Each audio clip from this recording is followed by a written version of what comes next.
Mutual fund distributors और पूरी mutual fund industry पर विस्तार से चर्चा करने के लिए चलते हैं हमारे एक्सपर्ट के पास। और आज हमारे साथ बातचीत करने के लिए चर्चा में शामिल हो रहे हैं certified financial planner Jitendra Solanki ji. Jitendra sir, money 9 पर एक बार फिर आपका बहुत बहुत स्वागत है सर। हेलो सर, आज हमारी स्पेशल रिपोर्ट में म्यूचुअल फंड डिस्ट्रीब्यूटर्स पर फोकस था। आप भी इसी बात पर अपनी राय शेयर करें कि किसी निवेशक को म्यूचुअल फंड डिस्ट्रीब्यूटर चुनने में किन बातों का ध्यान रखना चाहिए। देखिए, किसी भी निवेशक के लिए ये बहुत जरूरी है कि उसका एडवाइजर जो है उसको क्या सलाह देता है, किस तरीके से सलाह देता है, वो समझना बहुत जरूरी है। तो किसी भी निवेश सलाहकार को जब आप चुनते हैं जो कि आपकी फ्यूचर के लिए ध्यान में रख के आपको आपकी फाइनेंशियल सिचुएशन को ध्यान में रख के आपको एडवाइस कर सके, तो ये जानना बहुत जरूरी है कि कोई भी एडवाइजर क्या अप्रोच लेके चल रहा है। क्या वो सिर्फ आपके सामने कोई प्रोडक्ट बेचने आएगा या फिर वो आपकी फाइनेंशियल सिचुएशन को भी समझेगा, उसके बाद वो किसी तरह की आपको जो है एडवाइस देगा, चाहे वो म्यूचुअल फंड हो या किसी भी प्रोडक्ट में। तो ये समझना बहुत जरूरी है किसी भी निवेशक के लिए।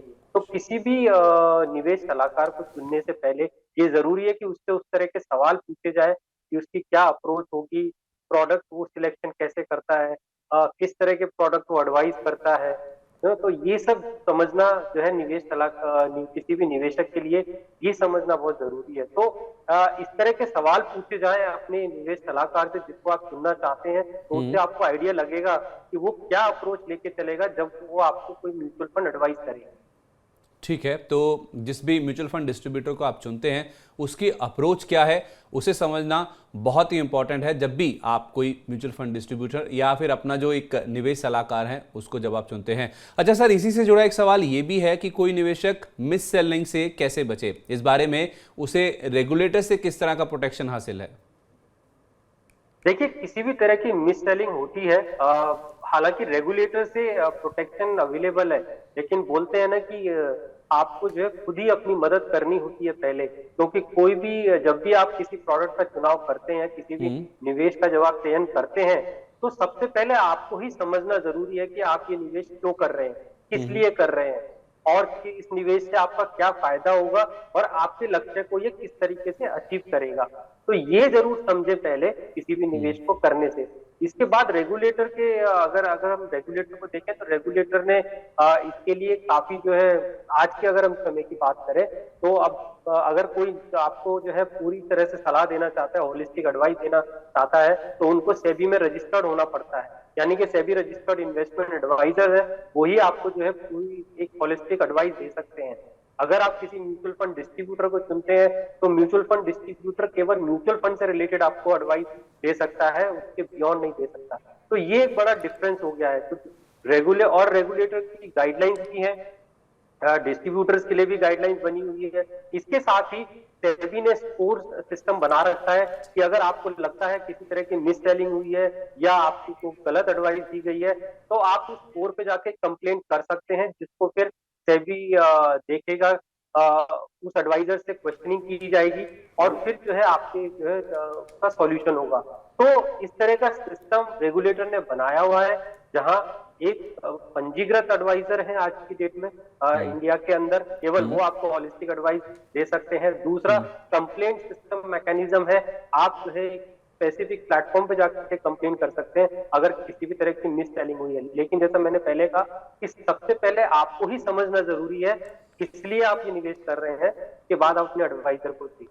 ठीक है, तो पहले मददगार या पहले एक्सपर्ट तो अपने लिए आप खुद ही हैं। जो आप निवेश कर रहे हैं पहले आपको ही समझना है कि निवेश क्यों किया जा रहा है, उससे आपको क्या फ़ायदा या क्या लाभ होगा। फिर आपका जो रेगुलेटर का पार्ट है वो प्ले में आता है। वैसे सेबी जो रेगुलेटर है वो आपको ये सुविधा देता है कि जिस आप किसी भी एडवाइज़र से सलाह लेते हैं वो सेबी रजिस्टर्ड होना चाहिए, और उसके साथ साथ अगर कोई दिक्कत हो भी जाती है, कोई विवाद भी हो जाता है, तो आपके लिए कंप्लेंट करने का भी ऑप्शन खुला हुआ है। लेकिन ज़्यादा इंपॉर्टेंट है, जैसे बार बार हमें जितेंद्र सर बता रहे हैं कि आपके खुद के मददगार जो पहले एक्सपर्ट हैं वो आप खुद हैं। आपको खुद को ध्यान देना है जब भी आप कोई निवेश करने वाले हैं तो उससे आपको क्या नफा नुकसान होने वाला है। सर, आमतौर पर शॉर्ट टर्म के फायदे के लिए एक्सपर्ट निवेशकों को शॉर्ट टर्म डेट फंड में पैसा लगाने की सलाह देते हैं, लेकिन अगर कोई शॉर्ट टर्म गोल के लिए इक्विटी म्यूचुअल फंड्स में निवेश करना चाहे तो क्या विकल्प है उसके पास? देखिए, ये सबसे बड़ी गलती होगी कि आप शेयर बाजार में निवेश छोटी अवधि के लिए करते हैं। मेरी राय है कि जब भी आप शेयर बाजार में निवेश करें तो आपकी जो अवधि है वो लंबी होनी चाहिए। शेयर बाजार में निवेश के लिए कम से कम आपका 7 से 10 साल का होराइजन होना चाहिए, तभी आप शेयर बाजार से निवेश से अच्छा फायदा उठा सकते हैं। शॉर्ट टर्म में इक्विटी हमेशा रिस्की होता है, जैसा हम देखते भी आए हैं, और इसका सबसे बड़ा नुकसान ये होता है कि जब शॉर्ट टर्म में लॉस ज्यादा हो जाता है तो निवेशक इक्विटी बाजार से ही अलग हो जाते हैं। तो ये सबसे बड़ा मिसमैच होगा। अगर आप म्यूचुअल इक्विटी म्यूचुअल फंड का चुनाव करते हैं तो आपकी अवधि जो है वो लंबी होनी जरूरी है। ठीक है, तो शेयर बाजार में जब भी आप निवेश करते हैं या किसी इक्विटी फंड का भी चुनाव करते हैं तो छोटी अवधि के लिए ना करें, लंबी अवधि का नजरिया रखिए। इनफैक्ट जितेंद्र सर तो हमें बता रहे हैं कि कम से कम 7 से 10 साल का नजरिया आपका होना चाहिए। जब आप शेयर बाजार में या किसी इक्विटी फंड में पैसा लगाते हैं तभी आपके रिटर्न बनने की जो गुंजाइश है वो अच्छी या फिर बेहतर हो सकती है। सर, हाल में कई थीमेटिक फंड्स के एनएफओ आए हैं। उदाहरण के लिए एचडीएफसी का बिजनेस साइकिल फंड आया है। इस तरह के फंड में किसे निवेश करना चाहिए, ये मेरा पूछने का मतलब यह है कि किस तरह के निवेशकों के लिए सही रहते हैं जो थीमेटिक फंड्स होते हैं। देख, किसी भी थीमेटिक और सेक्टर फंड की जब हम बात करते हैं तो ये समझना जरूरी है निवेशक के लिए कि इनका परफॉर्मेंस उस पर्टिकुलर थीम या सेक्टर पे डिपेंडेंट है। अगर सेक्टर काम नहीं करेगा या सेक्टर ने परफॉर्मेंस नहीं दिया तो वो फंड बिल्कुल परफॉर्म नहीं करेगा। एक डाइवर्सिफाइड फंड के मुकाबले ये एक बहुत बड़ा रिस्क हो जाता है। तो इस निवेशक को निवेश करना चाहिए। पहली बात, जिस निवेशक को उस सेक्टर या थीम की समझ हो और वो ये अंदाजा लगा सके कि किस तरह का ये परफॉर्म करेगा आगे फ्यूचर में, तभी आप उस फंड में निवेश कर सकते हैं। दूसरा, अगर आप निवेश करना भी चाहते हैं तो मेरी राय में 5 या 10% से ज्यादा पोर्टफोलियो में आपके नहीं होना चाहिए। अगर इससे ज्यादा आप निवेश करते हैं तो फिर आप थीम या पर्टिकुलर थीम या फिर उस स्पेसिफिक सेक्टर की समझ आप रखें। तीसरा, एनएफओ अगर ऑलरेडी अवेलेबल है फंड और उनका एक ट्रैक रिकॉर्ड है तो मेरी राय में पहला चयन उन फंड्स का करना चाहिए जिनका ट्रैक रिकॉर्ड अवेलेबल है। किसी भी एनएफओ में निवेश करने के लिए मेरी यही राय है कि अवॉइड करना चाहिए, फंड को टाइम देना चाहिए, उसके बाद आप उसमें निवेश करने का सोचें।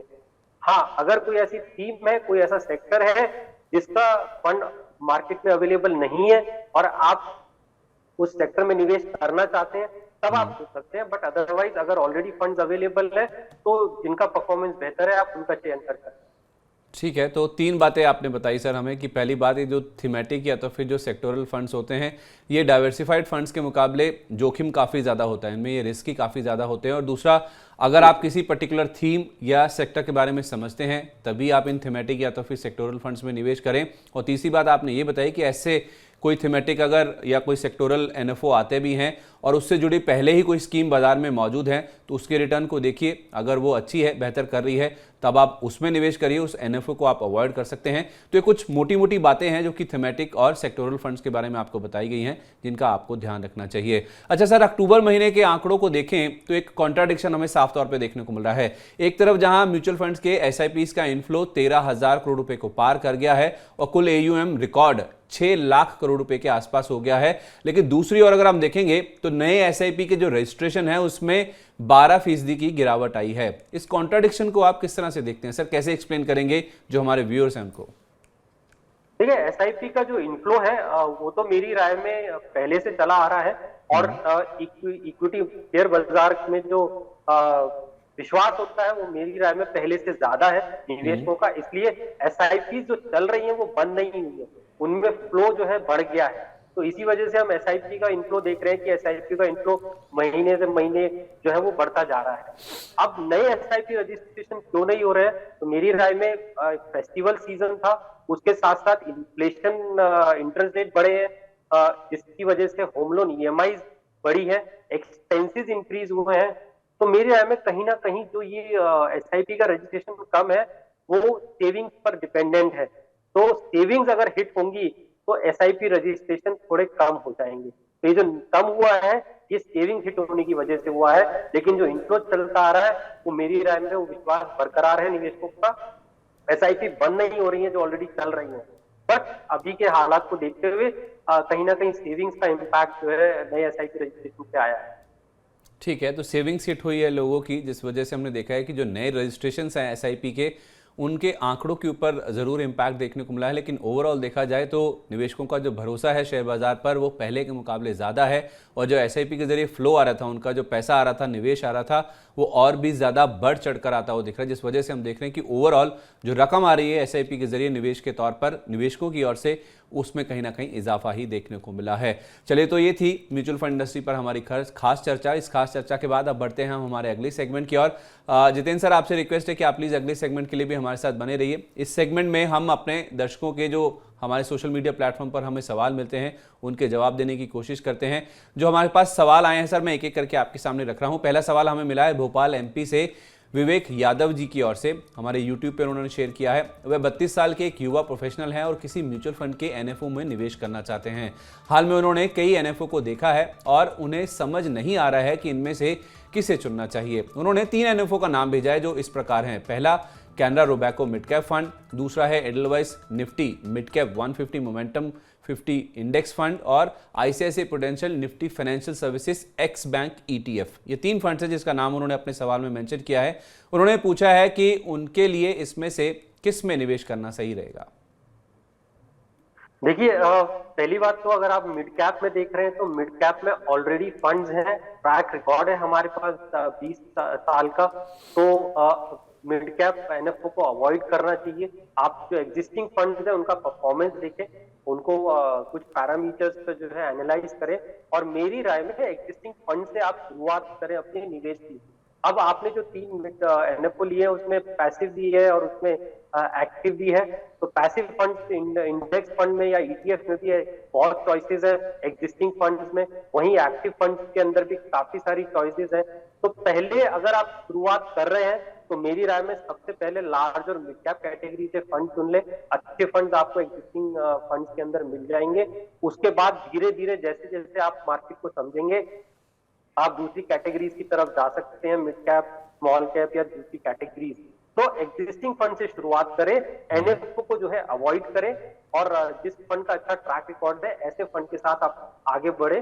फिर बाद में जो है अपने पोर्टफोलियो को आप अपने अच्छे रिटर्न्स के लिए आप पोर्टफोलियो में फंड को ऐड कर सकते हैं। ठीक है, तो विवेक जी, आपके लिए राय ये है कि आप एनएफए को अवॉइड कर सकते हैं, खासतौर पे अगर आप मिड कैप में जाना चाह रहे हैं। जो एग्जिस्टिंग फंड्स हैं जिनका अच्छा परफॉर्मेंस है, उनके साथ अगर आप जाएंगे तो शायद आपका अनुभव और भी अच्छा रहेगा। दूसरा सवाल हमें मिला है कानपुर यूपी से कल्पना प्रजापति की ओर से। ईमेल के जरिए उन्होंने सवाल पूछा है।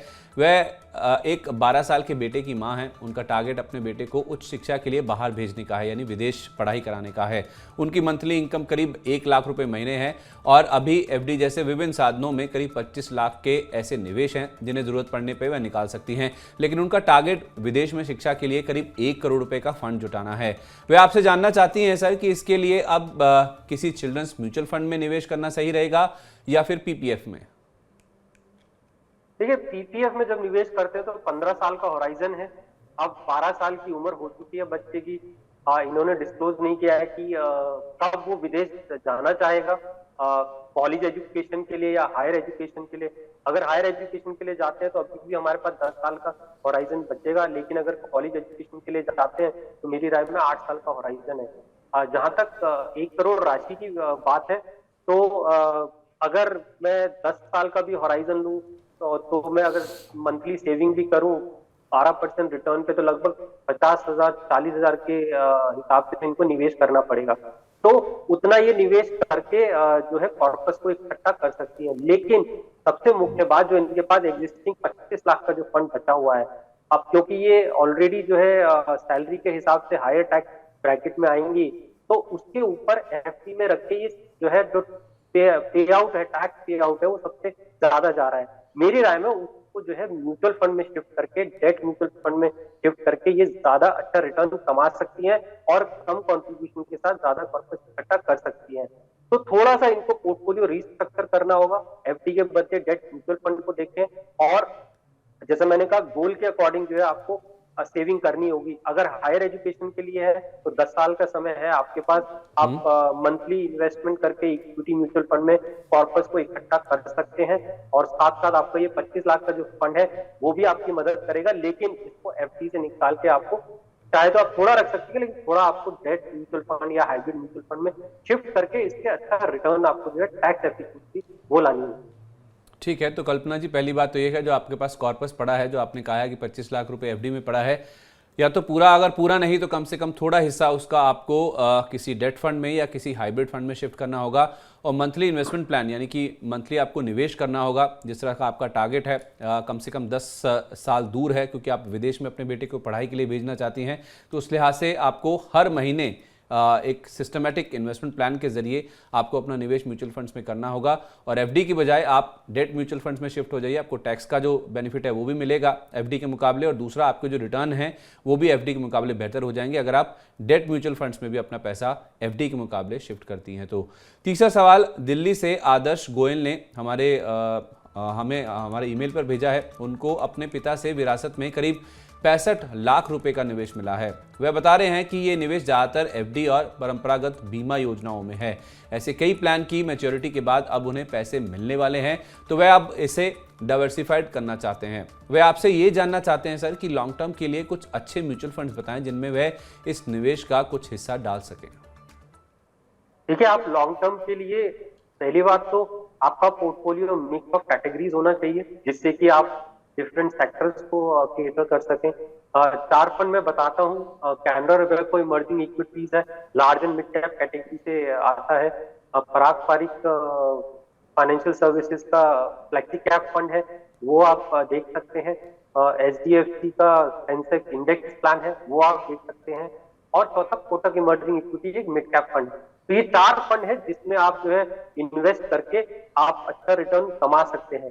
लेकिन साथ साथ ये भी देखें कि आप पूरा का पूरा इक्विटी में डालना चाहेंगे या आप थोड़ा डेट में भी डालना चाहेंगे, वो आपको एक एनालिसिस थोड़ा करना होगा। लेकिन मेरी राय में अगर इन 4 फंड में आप डालते हैं तो आप लॉन्ग टर्म में अच्छा रिटर्न कमा सकते हैं। ओके, तो 4 फंड्स आपको सुझाए गए हैं जिन फंड्स में आप अपना जो पैसा है लंबी अवधि के लिए डाल सकते हैं। अगर आप इन 4 फंड्स में से किसी का भी या चारों फंड्स का चुनाव करते हैं तो लंबी अवधि में आपको अच्छे रिटर्न्स मिल सकते हैं। ऐसी राय आपके लिए निकल के आ रही है आदर्श जी। चौथा सवाल जो हमें भेजा है वो पुणे महाराष्ट्र से आयशा ने भेजा है। हमारे फेसबुक पेज पे ये शेयर किया गया है।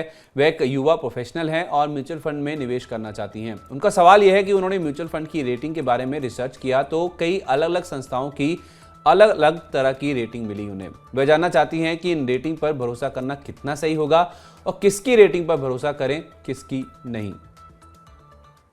देखिए, डिफरेंट कंपनीज का अपना रेटिंग का क्राइटेरिया होता है जिसके बेसिस पे वो म्यूचुअल फंड की रेटिंग करते हैं। अब ये हो सकता है आपको जो है डिफरेंट एक फंड की डिफरेंट रेटिंग आपको अलग अलग कंपनीज में दिखाई दे, तो ये चयन करना बड़ा मुश्किल हो जाता है। पर मेरी राय में रेटिंग केवल क्राइटेरिया नहीं होना चाहिए। इसके साथ साथ आप जो है अपने कुछ पैरामीटर्स लगाएं, जैसे पास्ट ट्रैक रिकॉर्ड है या कुछ स्टाफ रेशो होता है, पोर्टफोलियो टर्नओवर रेशो होता है, फंड किस कंपनी का है। तो इस तरह के कुछ अपने पैरामीटर्स लगा के आप अपनी एक लिस्ट बनाएं और उस लिस्ट के अंदर से आप जिस फंड में निवेश करना चाहते हैं उस फंड में आप निवेश करें। तो खाली रेटिंग के बेस पे ना करें, आप कुछ और पैरामीटर्स को भी एनालाइज करें, उसके बाद आप फंड का सिलेक्शन करें। मेरी राय में एक जगह अगर 5 स्टार रेटिंग है, एक जगह 4 स्टार रेटिंग है, उससे फर्क नहीं पड़ता। अगर आपके पैरामीटर्स में फंड अगर अच्छा है तो मेरी राय में आपको निवेश करना चाहिए। इन रेटिंग्स पर एक क्राइटेरिया हो सकता है इनिशियल, बट इस पे डिपेंडेंसी कोई जरूरी नहीं। ठीक है, तो जो रेटिंग्स अलग अलग एजेंसीज की ओर से दी जाती हैं उसका वो सिर्फ एक पैरामीटर जरूर हो सकता है, ऐसा हमें जितेंद्र सर बता रहे हैं, लेकिन उससे ही आप अपने निवेश का डिसीजन ले ये ज़रूरी नहीं है, ऐसा आपको राय दी जा रही है आयशा जी। इसी के साथ सवाल जवाब के सिलसिले को यहीं विराम देते हैं। उम्मीद है कि जितेंद्र सर से मिली जानकारी से आपके सारे सवालों के जवाब मिल गए होंगे और आपकी जानकारी में भी इजाफा हुआ होगा। बहुत बहुत धन्यवाद जितेंद्र सर आज हमारे साथ इस खास चर्चा में शामिल होने के लिए और हमारे दर्शकों के सवालों के सारे जवाब देने के लिए।